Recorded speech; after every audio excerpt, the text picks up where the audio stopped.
So we just really kind of made fun of ourselves saying that we are going to do a podcast, the podcast, and here we are with Here it is. episode 3. Does that make sense? Okay. And I want us to hit some of the things that I forgot that I really wanted us to hit in the last thing.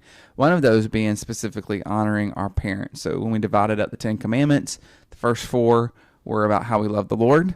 Second half, those last 6 were about how we love others. And I spent a lot of time last Sunday talking about how that was the place to start because of that honoring and authority and the position that God has placed us in our families to help us learn how to relate to other people and to love other people well.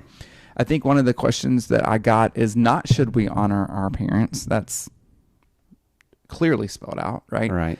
But how do we honor parents when there are situations or parts of life that were not honorable? Right. And how they handled family, and even maybe presently. Right. Like it might not even be like things in the past. It could be that they're not doing honorable things right now. So how do people honor their parents in that? So how would you start that discussion? Well, and you know, I had a little bit of a different angle on Sunday morning just because I gave a charge to parents.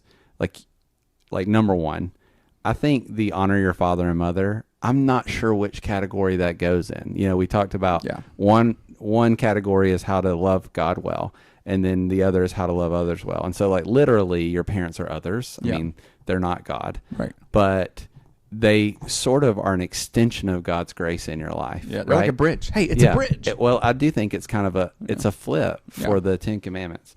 And so one of the charges I gave to parents is like, look, it doesn't say love your father and mother. It says honor your father and mother. Right. And a lot of times, at least my millennial generation, we're very concerned that our kids love us, but we're less concerned that our kids honor us. And it's our duty as parents to teach them. And one of the things we talked about Sunday is even in the New Testament it says honor your father and mother, which is the first commandment with the promise that it will go well with you and that you will have long days in the earth. So if you want to be a good parent and you want it to go well with your children and you want them to live a long time, like you're called to teach them to honor you. And as self-serving as that can feel just because of our cultural baggage, like that's what you need to do for your kids. Yeah. And then I said you make it easier for your kids to honor you when you're honorable. If you're honorable. Yeah. And so that's a thing that I think needs to be on our heart. I think before you go into the next thing, one of the ways that I phrased it was that parents are the first expression of God to their children. Right. And so if that is the case, and guess what? It is, then how are we expressing the character of God to our children? And it goes along the same way. Like, are we doing things in such an honorable way that we make it easy for our kids to honor us because we have modeled well the character and expression of God to our children? Absolutely. But that's not the question. The reality is, in a broken, fallen world, well, number one, like, I'm going to blow it as a parent all the time. You like to use that word. Well, I'm going to make mistakes. I'm going to fail. And like with the weight of being honorable, you have to understand that that's reality. Right. And so the command is to honor your father and mother, right? Not like honor them when they deserve it, you know, all those kinds of things. And so like there's a continuum in general. So like our parents, regardless of how good our parents are, they're going to mess up. Mm-hmm. And even in the messing up, our calling and our charge is to honor them. Right. And so that's reality for everybody.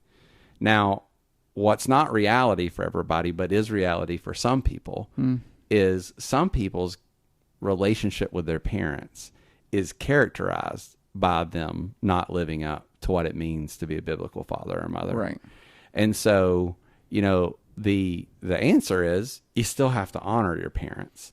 That doesn't mean... Yeah, the question becomes, what does that mean to honor them? And one of the things that I think we need to be very careful with is obedience does not equal honor, but they're related. Mm-hmm. Okay? So when you honor your parents, that will often mean being obedient to your parents. Right. But sometimes your parents are going to be out of step with God's will and his word. Sure. And so when there's a conflict there, they're meant to be an extension of grace, of God's grace in your life, but sometimes they're not. Sometimes they're not. And so in that scenario, sometimes obedience, we're not. Yeah, right. Absolutely. Yeah. So obedience doesn't equal honor in that situation. I got you. But it does mean certain things, like the word honor is tied with financial support. And obviously we live in a different world now. You know, in the time that Exodus was written, there were no 401ks, there were no pension plans, there were no arrangements that you could make in that way. So when you were unable to provide for yourself anymore, like, who provided for you? Right. It was your children. And so there's also an interesting phrasing in the way that that's written in Exodus chapter 20, where it says, honor your father and your mother. And then in that same verse, it says, for your God. Mm. And I think there's this connection of, like, God gave you life. God provides for you. Mm. God is your God. Right. And in the same way, your parents gave you life. Yeah. Your parents are supposed to provide for you, be that extension. And so there's an honor and a weight that just goes with that. Right. And so that means that your parents are always your parents. Right. They're always the one that gave you life. Like, and it's funny, we had a discussion, like, I was kind of visiting with the youth on Sunday night, and I said, whether your parents, you know, are awesome or not awesome, the reason you're in this room right now tonight is because something happened by God's grace through your parents to get you right here, right now. And so the way that you honor them is to just to not speak ill of them, right? To try to protect them, to try to hold them in esteem, to try to respect them. Meanwhile, understanding that in a fallen world, sometimes that means that you're not going to be able to obey. Sometimes that means you're going to have to draw boundaries.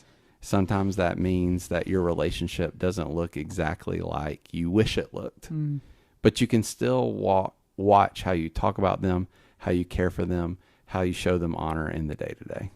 Yeah, I think that was one of the things that I was thinking through, excuse me, as I was talking about honoring your parents, is I was recognizing that there are people who are hearing those words in the congregation who have unbelievable pain and baggage from familial relationships as it pertains to moms and dads and histories and pasts and even presents. I mean, like, anyway, so I was just trying to figure out how to flesh out for them, you know, what it meant to honor. And I like what you said, that honor doesn't mean that we're boundaryless. Like, it doesn't mean that we don't have any boundaries. Right. I don't know if that's a word. So it doesn't mean that there are no boundaries or there's no ways that we exist in these relationships. And it doesn't mean that they have free reign on everything, you know, like that's another idea.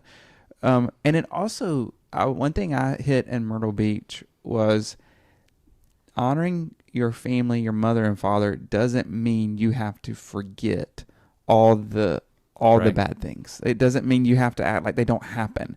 I think honoring, you can hold in your hand at the same time, honoring parents and still recognizing the not good things that have taken place. Right. And that's interesting, right? Like, because you can't say that honoring means you just completely dismiss it, because that happened. And I think it would be, I know it goes against the character of God to act like, to lie about something as if it didn't happen. Correct. When it did. Yeah. So how do you flesh out with someone that, like, let's try to go, that has really had a rough past when it comes to familiar relationships?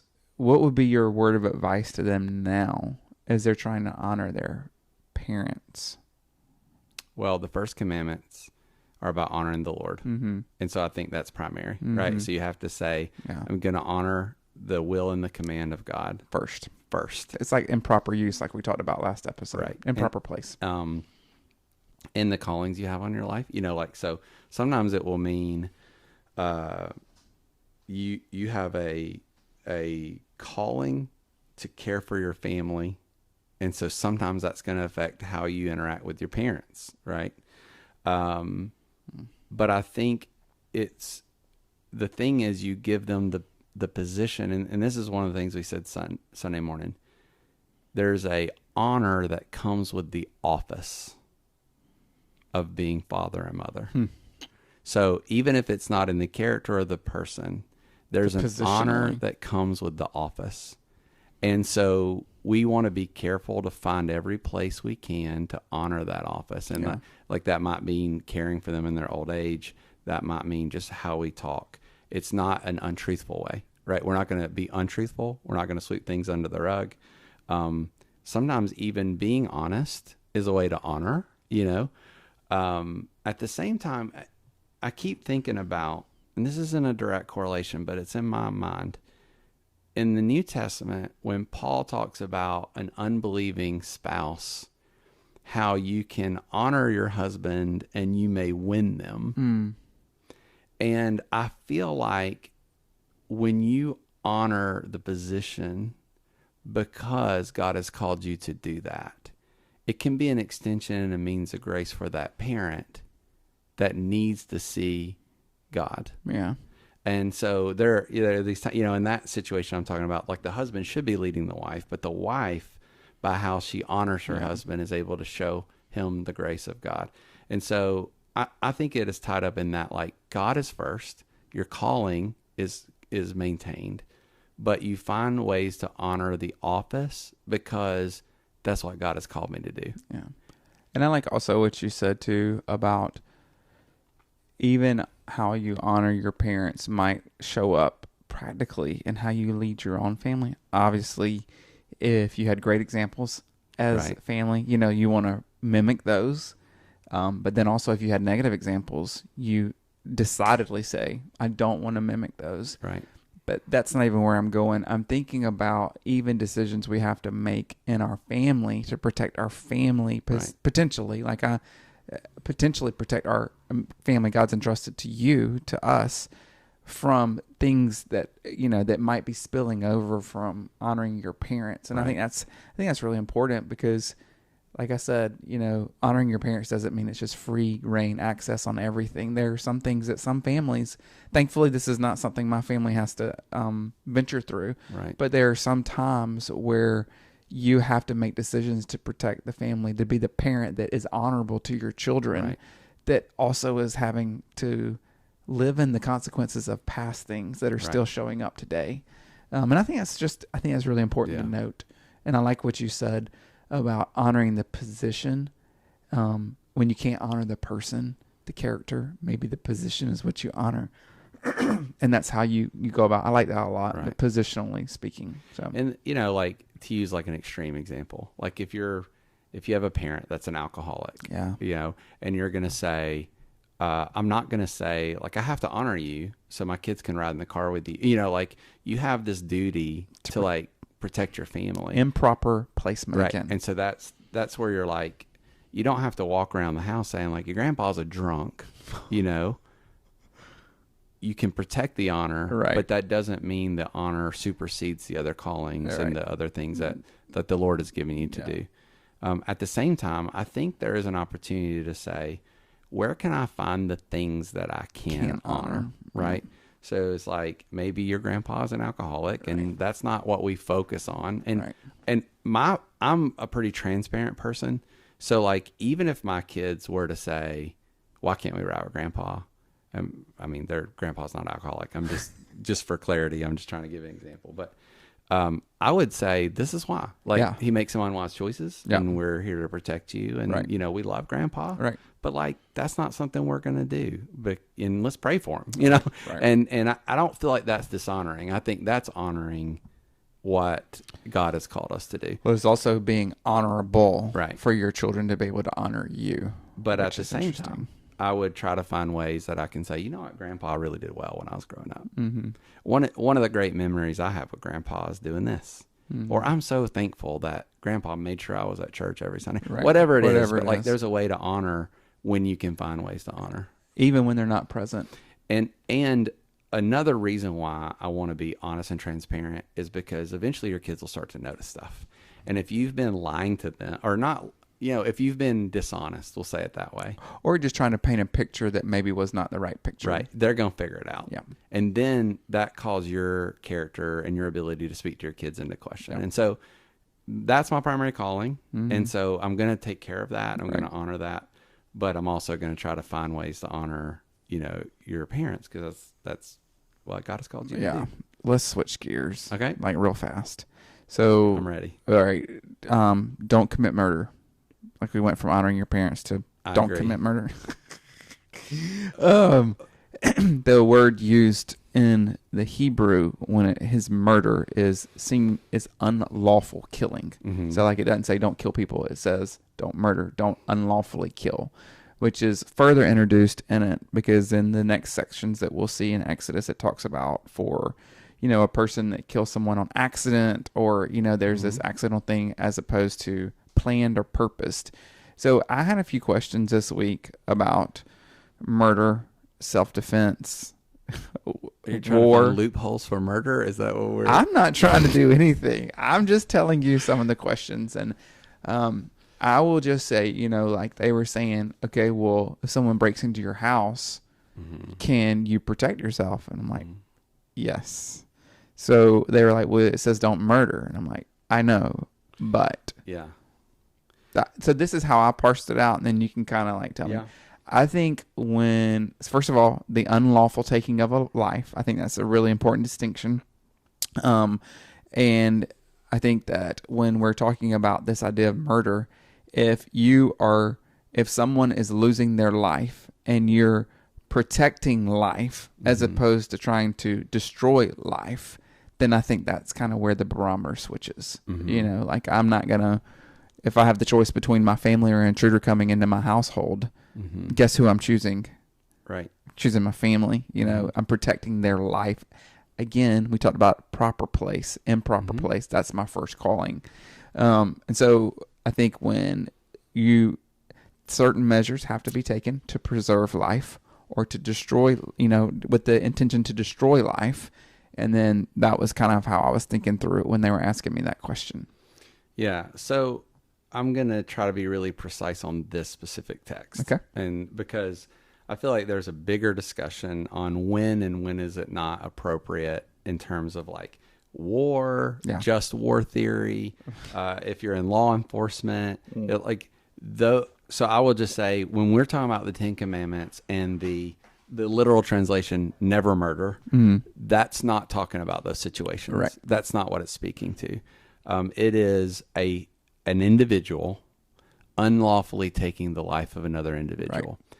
And regardless of how you feel the rest of Scripture unpacks this idea, and it's the first one, it's a big deal because every human bears the image of God. Right. And so what is in view here is that no individual has the right to take the life of another individual. There's no time when an individual has the right to decide that person can't live anymore. And for some reason, I've got a Lord of the Rings reference in my mind. I don't know if it's in the movie, but in the book, there's this thing where you remember the little Gollum character that's kind of following him around. Yeah, and so Frodo is like, I should just kill him, and Gandalf says, if you don't have the power to give life, you shouldn't be so fast to take it. Yeah. And I think Tolkien, who was a strong believer in Jesus, I think was trying to give this worldview of like, humans bear the image of God. God is the one that bestows that. We don't have the right to take it. If you're operating, though, we can't say this is a blanket like humans can never take a human life under any authority, because as we continue to read in the Old Testament, God's going to send them to war. Yeah. And God's going to send them to do some things that, if that were the case, would be in direct violation of the 10 Commandments. So that's not what it's talking about. It's saying, I don't get to decide that person doesn't deserve to live anymore. Now, when you talk about people who are operating under different authority, so if you're in war, if you are law enforcement, or in the situation you were talking about where you legally, like not the culture, but like our civic laws have given you the right to defend yourself. Self-defense, yeah. Then you're not making the decision. Right. Like, I think you don't deserve to live anymore. So that's really speaking to the murder. It's not about, I don't think it's about premeditated or non-premeditated. Like you were talking about, like it's not about a plan or not a plan, but it's about like you don't have the authority to do that. And like authority is a big, we're talking about things being in their proper place. That, authority is the government, which God gives the power of the sword, they can put people in jail because they feel like you don't need to be out in public. You need to be in jail. If I do that, it's kidnapping because I don't have the authority to do that thing. Right. And so that's where the never murder. You don't have the right to take a life. It gives us the value that lives are sacred. They bear the image of God, and no individual has that kind of power. Right. No individual has that power, but it depends on the proper use again. I mean, there are times when that power and authority is, I guess, granted or okay. That's what I'm saying. Like if you're operating under a different authority, like if you're a law enforcement, you're not riding around saying I'm going to decide who's a bad guy. Right. And then it moves us into the discussion too, like even with abortion, like when we talk about, I think one of the things that you were trying to press into was the sanctity of life. Right. The idea that life is really important because it, as you said, bears the image of God, and that we don't get to make that decision, like who's valuable, who's not valuable. Right. And I think that one of the questions I had too was about abortion. I mean, obviously, taking the life of an individual, that's not our decision. Right. And so, like, we would 100% say that, abortion in that type of way is not, that's what the Ten Commandments are trying to caution us against. And it's kind of like, I kind of hate to go down this route, but when you hear the arguments for being pro-choice, it usually comes down to things like you're making judgments on whether they have the right to live or whether it's positive or negative that they live.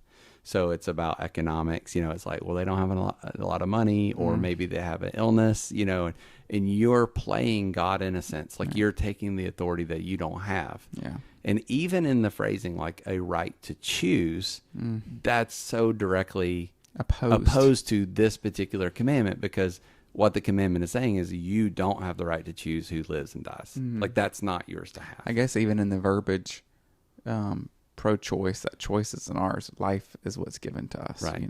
That's hard.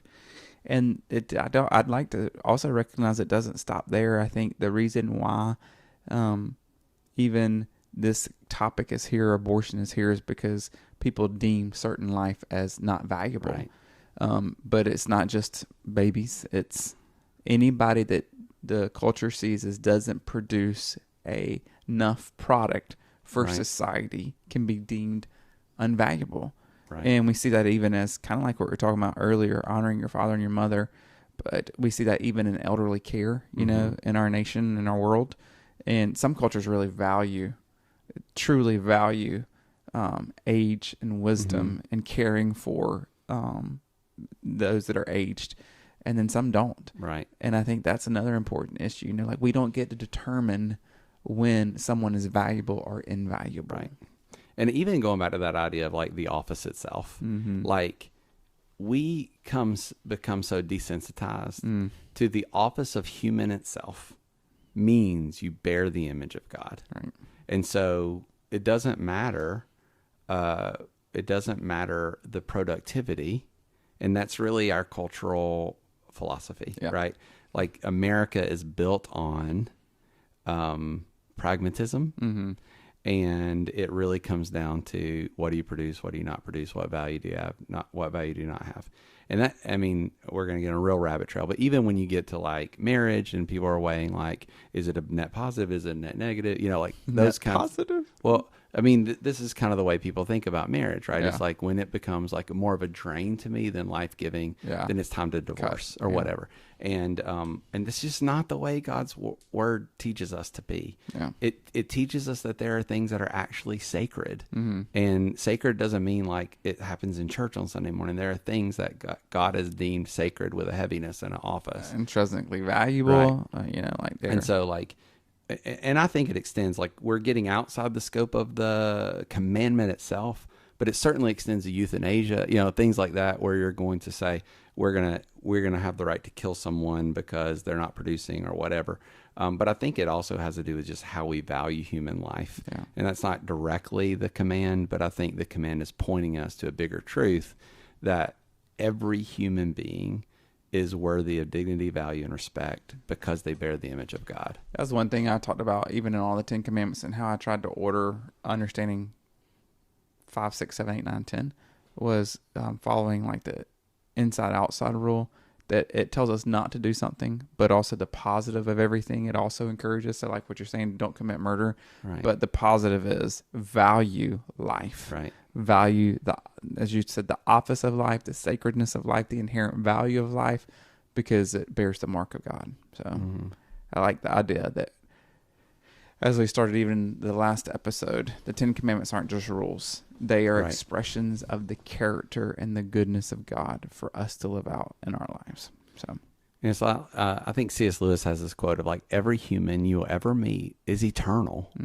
And as you start to walk through all the commandments, like, so don't kill them. Don't steal from them. Don't mess with their marriage. And that was another thing that we talked about on Sunday morning, is like, I almost feel like it backs down, and I'm not going to get into the structure thing I talked to you a little bit about. Please don't. But I think there's something there with like the structure that the Ten Commandments just stop. Let's just keep going. But it's like life is sacred. Yeah. And then like marriage is sacred. Yeah.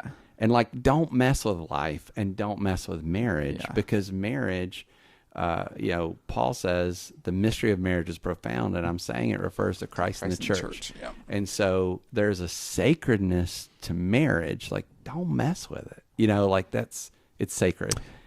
Guess what? We're out of time again? And Yeah, we'll probably record another one. No, we're stopping. We're done.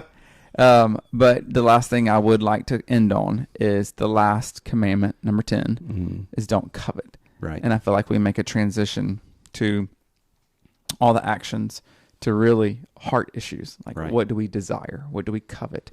And it really hits everything. Like, it hits all the commandments that we've talked about. Talked about proper place, having those things in proper places. What is the desire of our hearts? And ultimately, the Lord is first. Right. Everything else falls in that. And I think even as we talk about valuing, honoring your parents, valuing life, valuing marriage, what is the desire of our hearts? You know, Psalm, we all know this, but delight yourself in the Lord. He will give you the desires of your heart, because that's him. You know, he is I'll say all the time that if you want the best for your life, then what you ultimately want is Jesus, because he is the best, right? And so as we talk about all these different things, just remembering the proper place and all this is it's the Lord is Lord and there is no other, right? Which is, guess what? Number 1. You should have no one up before me, right? So very good. All right. Thanks again. Talk to you later. All right. I'll probably talk to you in a few minutes, but on here. Bye. Yeah.